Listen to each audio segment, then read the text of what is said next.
So, friends, I was talking about the economic theories, economic science, and the Nobel Prize. So, for that matter, is very simple that if this job is given to a science student, a illiterate person like me, probably I can write a simple paragraph of this thing. Imagine if you have 10 rupees or 100 rupees for that matter, this has to be distributed to 10 people. What is the ideal situation? You are writing a proposing a theory. So you don't need a rocket science to understand that how the economy will be distributed. You can simply take the value 100 divided by 10 so that you give 10 rupees to each. So your economics is over. Even it is not 10 lines, with 2 3 lines that can be completed. For that matter, one has to use his wisdom and knowledge to understand the society. Now the question is, if you see that how our economy is been divided, because all those things are coming. If you take 100% your total economy, if 80 more than 80% is being captured by a wealthy class, a bourgeois system, jamindar system, monarchy for that matter. So now with 10% is capital is or wealth is captured by 80%, wealth is captured by the 10% of the people, rest your 20% wealth to be distributed close to 79% of the population for this specific country. Here comes the inequality. If you are not addressing the top order who is holding the very big kind of wealth, and we are talking about only 20% resources to be distributed to 79 or 80% people, that is a too much thinking probably. You will never ever able to bring the economy of the poor people up to that level. So here is the conflict over there. It is only the theory probably. What is wrong in proposing theory, and these are the loopholes probably in India, for that matter globally, the same situation. So it is better to highlight those things. Being as a wise person who is stopping not to write, but they are not writing, not talking. They are only criticizing, talking about the poor people. Similar way, our economy, the kind of revenue that is coming from the GST and all, it is very negligible. You have 140 crores population, only few percentage, like 10%, 12% maximum people are giving direct tax and GST and other things. That is not a big amount of money. Rest 90% population is not paying any kind of tax. Whether those economists should think and sit and all those things, that whether the expansion of the GST bracket can be enhanced. If it is enhanced by another 10%, your revenue will be more. But those things are, agriculture sector is totally not under GST bracket. So कुछ products from agricultural sector under bracket, but direct whatever fruits and other things are coming, those are not from. Again, for the Land Reformation Act, these economists are not talking about the Land Reformation Act, which is actually mentioned in the Indian Constitution as a kind of a bill. It is there, it is not been applicable, except Bengal and Kerala and few small states like part of Punjab, they have adopted, but Land Reformation Act is not widely accepted. Friends, my point of discussion, I have not talked about Amartya Sen. I told that they are under wrong philosophy of propagating micro and macroeconomics. I want to say something over here. Is Dr. Abhijit Banerjee and his wife has established JPOL Foundation and worked on poverty elevation. It's a poverty lab. First time I could hear there is a lab called Poverty Lab, and that is running on the donation, the millions of dollar donation from big corporate house like Bills and Mandela Gates Foundation, Australia, UK. The millions of dollars that is being pumped to JPOL Lab. So, and globally they are operating, and for that both Dr. Abhijit Banerjee and his wife got the Nobel Prize. It is a very good thing to know that kind of. My question is simple few things, that you don't need a poverty lab to eradicate poverty to understand the poverty. Okay, your Bandhan Bank, microeconomics, macroeconomics, it is understood that, but you have not taken in totality, you have never ever questioned that whoever is holding the big amount of money, and if it is proper distribution or not creating partial homogeneous condition, also it will be wrong, or wrong to hope that change will be there. It is not possible that way. So wealth captured by, that's why I brought the few prominent figures like Stalin. I have given example of China, North Korea, and previous Russia. The many example I have cited that how people are accumulating wealth is a single-handedly, if all the things are being captured, then how do the other people like poor people are be benefited with a very fraction of mind. That's why globally there are so much inequality. We need to reframe if economic science has to be given or respected, the better theories to be proposed, keeping Darwin's theory of evolution in mind. So I am not going to talk about what is Darwin's theory of evolution of origin of species for that matter. It is if you can take the each ecological freedom, everybody has got a space, and this is working on very nice equilibrium and ecological. Nobody is fighting. They are fighting for food for each other. There is a process. Similar way, can we bring an economic theory keeping Darwin's origin of species or theory of evolution, whatever we say, those things. I think this is very much possible. I am also making some kind of model on animal emotions, animal behavior. I was trying to understand macroeconomics, auction theory, emotions, keeping Charles Darwin theory of evolution in mind. I have taken Nobel laureates' work, and also Nobel laureates from the climatic change. They have got it, how you can reduce the pollution. Many ways the animals model can be used, the same models can be used for the human too. Their emotions and their behavioral pattern can be given, probably a new economic dimension and sustainability model can be developed. How bad it is if you give them incentive, the poor people, how they misutilize it, and they get into very kind of bad habits in social life and create a very kind of nuisance, and those things to be understood carefully. And rather than giving incentive, it is ideal to give a sustainability, a good model to the poor people so that they are access to work. If they work probably, then everything will be resolved. Another thing is Indian agricultural sector has to be introduced in many ways, and a lot of modernization also has to be taken into consideration. That is what my proposal in many places. I've been talking about that part. I made my recent document. It's a more than 6 hours video talking about how to how I perceive India another 100 years probably. So my ideas are very restricted to few domain areas, as reforming the Indian constitution, which is the pillar of this foundation of the country. And I have explained the role of Ambedkar. I have not got brought Ambedkar into mind. He is a great mind, but he has written the Indian constitution under his chairmanship in 1949.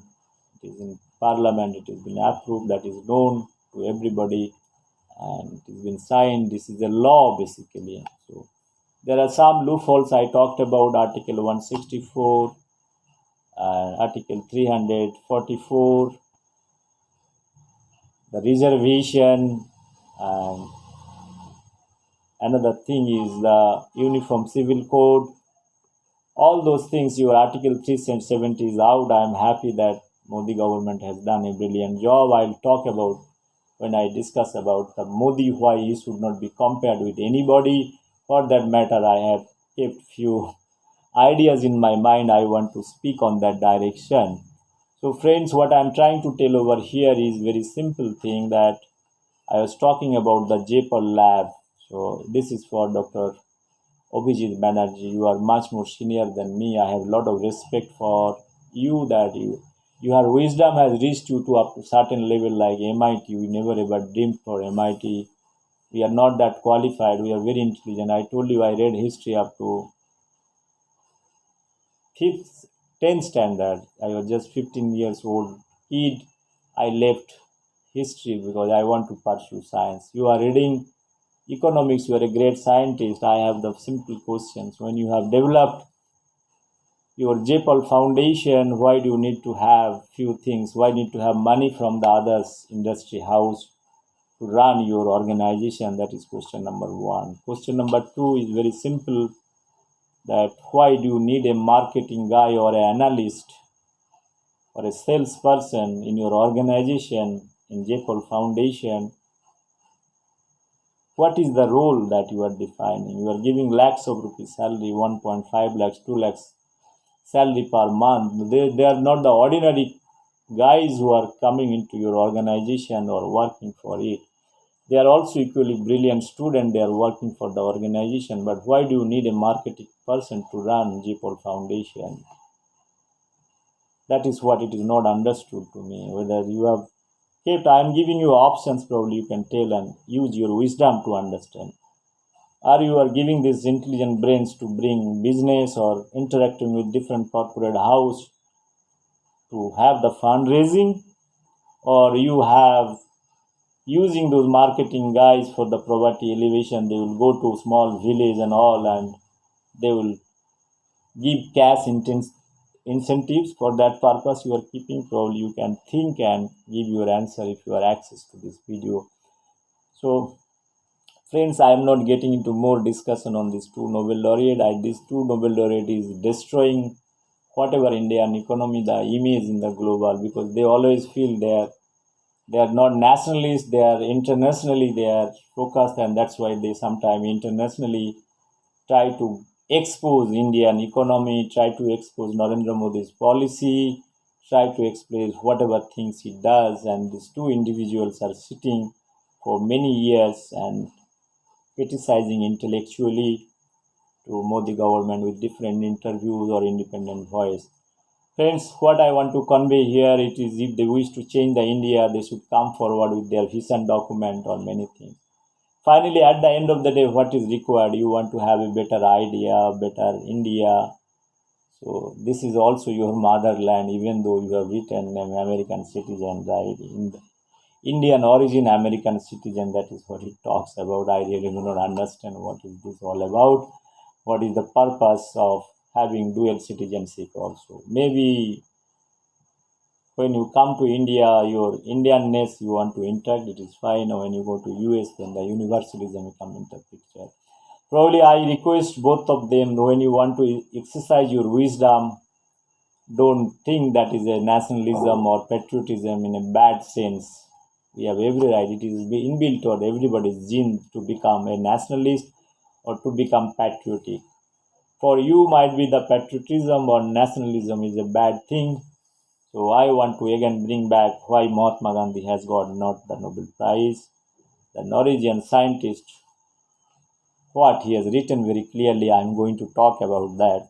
So I told you Dr. Muller, he has written that Mahatma Gandhi is a dictator, is a low level of politician with less IQ, and his freedom movement in Africa is only restricted to Indians. He has not fought for the others, black, who used to suffer more than anybody.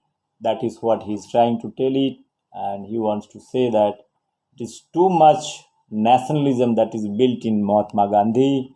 His vision towards Indianization, Indian product is they have taken in a very conservative way. So that's why they have not got the Nobel Prize. It is clearly mentioned over there. So it's too much nationalism that they have allergy towards the nationalist. I told you that why they are so much allergic when it comes to their own thing, when they want to exercise that your power. I think it is wrong thing to say that the nationalist are the bad element. Probably if you analyze critical way, nationalism is a good thing. What Israel is doing, I told in a different videos that why they are right in their own right to protect their history. If you do not have the nationalism, that's why, because you are not nationalist, that's why we are making all these left is criticizing government, means they have different intention. They want to break the wall, probably that is what they are thinking. That's why they are allowing everybody to get into the system. So they are opposing the NRC's CAA because already it is there in our constitution that whoever wants to come back to in India, that provision has to be given. Only this government is doing the exercise. So they are allowing that everybody should come. They are thinking that all Muslim brothers and sisters, they also should come. Everybody should. I wish they should read the constitution, this provision, whatever CANRCs talk about, let them be little qualified and little in-depth analysis before criticizing this government. They are executing the plan. Similar way, Article 370 also, it is the same thing. So abolition, it was there is a temporary. I talked about how Dr. Ambedkar was not happy probably in latter stage of his life. He is from Hinduism to Buddhism. He's switching over from one to another after 19 after making this Indian constitution. He got into in a spiritual mode, and that mode is from Hinduism to Buddhism. Probably one can get into this thing in a little sensitive way. I made a separate video for that matter. In many videos I have mentioned that he is a great mind, great analyst and great intellectual. So he should not be taken in a light of a very simplistic person, that changing ideology for a person is too much to think of. And my question is that Article 370 has been abrogated. What about the reservation? What he was thinking for 10 years, my vision document. 10 years, after 10 years, we have extended this thing another 65 years. We have increased the quota of reservation. There are many problems across India for job. If the reservation has to be continued, there are many countries not having the reservation. For a level playing field, we have given enough time. Now it has to be stopped because all those lower category scheduled tribes who are becoming holding the position now, the first generation, second generation, third generation, they are enjoying the benefit. So the good people who are coming from the general category, they are not getting the opportunity. That's why there is a real conflict. India is not having much more job. Millions of people, qualified people, they are sitting ideally. On top of that, whatever posts are coming, like a municipal corporation job, many times I have talked about, there are PhD application, statistics, they are going to work for municipal corporation job. A lot of friends of mine, they are working, they are mathematics MSc in statistics, they are working for a post office stamping job they are doing. What about India? There are jobless people, they are frustrated, so that government should create a job opportunity for them with different entrepreneurship program. That is what my whole idea. Friends, I was again deviating a little bit. I should not deviate because I've been speaking for a long time about the whole India, how things have been taking place. Probably I have zoomed down many things. I have talked about the economics part is the reason behind the introduction of economic science in 1969 is a very calculated way of imposing certain things. So it is not a very wisdom of Nobel Foundation about, I told you 50 years you won't be able to understand who is applying for the Nobel Prize in economics. Those are a very important thing to note, that all kind of things are happening. And Professor Muller, what he has talked about, why he has got not the Nobel Prize, Mahatma Gandhi. Similar way, Jawaharlal Nehru, 12 times he has written, being as a prime minister, is writing 12 times, too much to understand and too much to digest. That Congress is how they are very kind of crazy about kind of a award.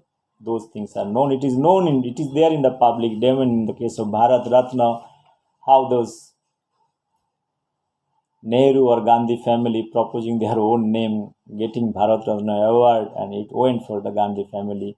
But what about the rest? I request Jawaharlal Nehru and his wisdom, wherever is there in this world, or whoever the Congressy follower like Manishankar Iyer, when he talked about Mahatma Gandhi is a chaiwala, he doesn't deserve, he is not also eligible to serve tea in the Congress meeting or working committee, wherever probably. This is a real insult to Modiji, and Modiji is giving the right answer to Congress. That's why I told that Modiji should not be compared with anybody. He can be compared with himself, what is there few years back and what is the position. So Congress doesn't deserve, or you should not. Please, you also don't compare with Modi ji to anybody. And moreover, I feel that Mahatma Gandhi is an icon. He's directly associated to freedom movement. Some ideology, I never say that is non-violence or Indianization is good thing. That few things probably one can take, and Modi and Modi's government probably is also appreciating those things and trying to propagate those things. What Mahatma Gandhi has done, what Modi government has done for Mahatma Gandhi, probably entire Congress has not given that much respect, except for naming some institute and all. That way, I have told that how Mahatma Gandhi promoted Indira Gandhi, Jawaharlal Nehru promoted Indira Gandhi in the political life, how the nepotism came into the political nepotism came into the picture, how 70 years they have ruled more than we got freedom for 75 years, close to that. Out of that, only Nehru Gandhi family has ruled India. How many? Jawaharlal Nehru from 1947 to 64. So how many years? 14 plus 3, 17 years. Similarly, Indira Gandhi also ruled close to 14, 15 years. Then P.V. Narasimha Rao is again a Congressee. Then who else? Dr. Manmohan Singh is close to 10 years. Again, 10 plus 5, 15 plus another 30, 35 years. So 55, 60 years Congress has ruled out of 75 years, means you have the major share and you have the major Bharat Ratna and everything that has been awarded. You have also sent your own name for Nobel Foundation to get the Nobel Prize. So in Indian freedom movement, there is nobody you have found that anybody, Dr. Shama Prasad Mukherjee or Iron Man, Dr. Patel or B.R. Ambedkar's name also you have not considered for the Nobel Prize. So they are also equally qualified. If you have a man of vision, Jawaharlal Nehru, probably you could have given a thought considering your own fellow colleague in Congress. So they have not also given respect for that matter.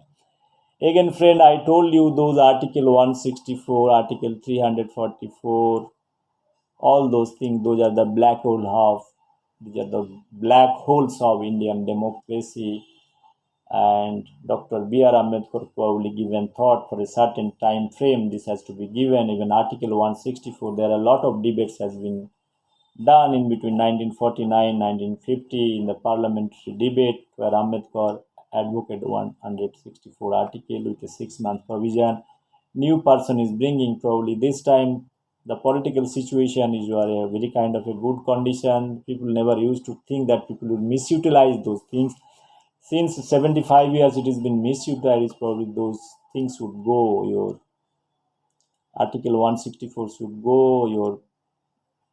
You have Tin Talak law. This law is now Modi government has done. It's a good thing they have done it.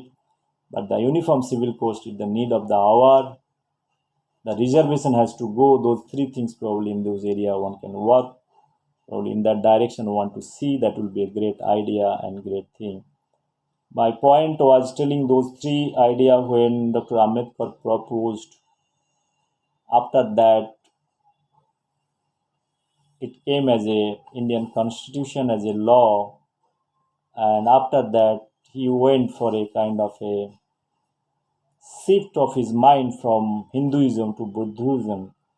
Whether again I am telling this thing again and again, where there is some element of doubt, there are some force has told him to write those things very deliberate way or not, that has to be understood. There might not be any written document, but you can understand one human that how he is changing his philosophy, because philosophy of Hinduism and philosophy of Buddhism is totally different. It is more pure form.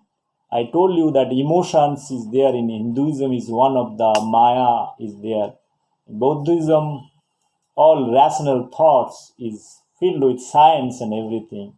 That is the conflict. I am telling this thing that whether this is something to do with the emotions. These emotions has overtaken your rational thought process while writing this thing, or somebody has told. After that, the own realization comes, then he felt that he has done probably things, but he used to see all those things that, but he is also not respected that 10 years down the line, after 10 years, this article of reservation to be removed, that is nobody has done it.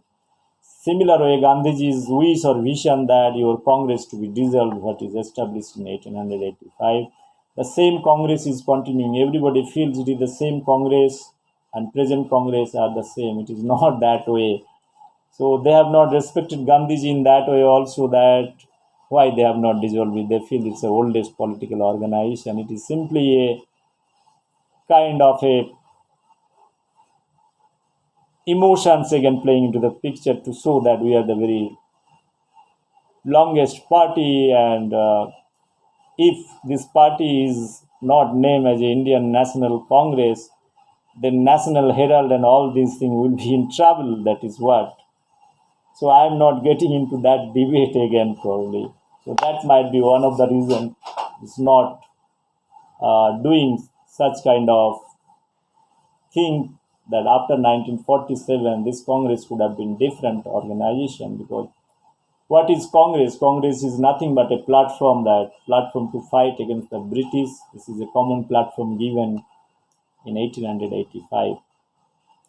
Friends, what again I am trying to tell over here, I have spoken close to, I am looking towards the timing close to 26, 7 minutes. I want to talk another 3 minutes. I want to end up this session.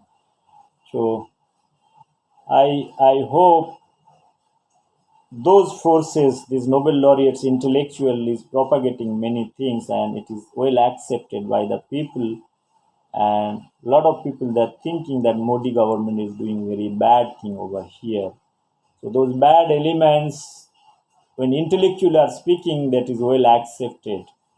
So for Abhijit Banerjee, for Amartya Sen, that's why they always see, and JNU they are have, like in India there are a lot of supporters of those intellectual great institute established by the Congress region like Jawaharlal Nehru University. So they are totally against CA and NRC. They want all those humanitarian ground Rohingyas to be brought into borderline. There should be, since they talk about the boundaryless line, like they want this boundary to be open, so everybody should get into India and they should be allowed for a chance to live. That is too much thinking. So too much nationalism or too much universalism that whole world is your home. But my interesting point I have told in many videos, it is not easy to, very easy to talk about theoretical all those things, but it is very difficult at the end of the day. I told many questions to my learned friends, communist friend, can you allow 10 people at your home when they are hungry or they want to have shelter? If you have opportunity to do that, can you do that even? I told many times, question many things about boundaryless society, thinking idealistic level. It's something like that you are driving a car very sensibly and you met with an accident. So the other side who is also driving should be equally responsible, or if he is having fault. Similar way, if you think about universalism, how the other country world is seeing in that direction, if they are not welcome, that's why you are not able to get into the other country who is very protected. They are protecting their border, even for that matter, America, you know all those things. Your India-Pakistan border, Indo-Bangladesh border. Why only our border to be opened for everybody? You need to protect your own countrymen for that purpose. That is very important and relevant question. Forget about all those internationalism. These are all hypotheses to charge your intellectualism, that you feel that I'm talking about everything. When I'm hungry, if I come to your house with 10 people, whether we are in a position to offer them food or not, that has to be understood. We have so much problem across the globe. It has to be seen in a different direction, like Israel, the way they are fighting for their own right. that is not well understood by probably many things, and their nationalism is taken into different direction. Friends, I don't like to continue more, and in this nationalism debate, probably Rabindranath Tagore caught on crossfire. And he is keeping two boats in his mind. That's why he is not able to give full time for against the British. He is one way accepting the knighthood prize, and another hand, when this same British doing the massacre, he is surrendering his knighthood to British regime. Again, this is a conflict. If you don't like the British, so you should be clear about I don't like it. I don't like to accept any kind of award from you. Accepting it, returning it, it has got no meaning. Probably one can get lot of hype in media and all. That time it had happened that Tagore has given up the knighthood. So first point, why you have taken same. If you consider after independence this award opposite group, same philosophy, same operation, so they are against the Modi government. They want to give up all their award. So first of all, if you believe certain philosophy, why that time you have accepted all the credit you have taken after that? This trophy is now a kind of a trophy you want to return, because you know at the end of the day, even if you return the trophy, still you will be same awardee, either Bharat Ratna and whatever things are there. Those things will be there in the history. So once you got it, then got same thing for Dr. Amartya Sen, Dr. Abhijit. Whatever theory you have written, probably you can think in a different dimension that what idea has given. If you do not see economy in totality, that what the world is facing, that 80%, 90% wealth is captured by the 5% of the world population, you cannot have a better economy for that matter. Whatever theory if you want to write, until or unless you are writing few things as a theory to get your clarity. Friends, I have spoken close to 32 minutes. I want to end up this economic debate. I will be coming my next presentation, the final one, Narendra Modi, why he should not be compared with anybody. I will finalize and finish my last topic. Thank you very much.